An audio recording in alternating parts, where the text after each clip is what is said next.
এর লাঞ্চে এখানে হচ্ছে ঢ্যাঁড়স ভাজা, এখানে হচ্ছে সজনে আলু দিয়ে রুই মাছের পাতলা ঝোল, আর হচ্ছে সজনে আলু দিয়ে একটা তরকারি। তো চলো খাওয়া যাক।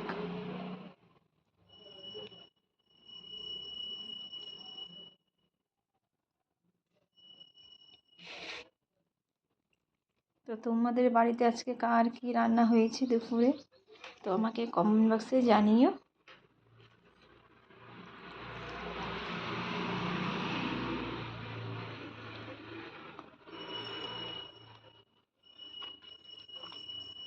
সজনে ডাঁটা দিয়ে রুই মাছের পাতলা ঝোল খুব ভালো লাগে।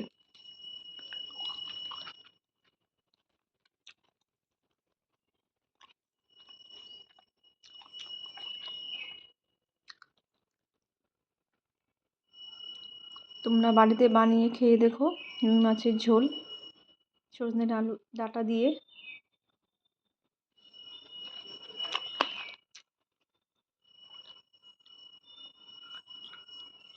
মাছটা খুব ভালো ছিল খেতে।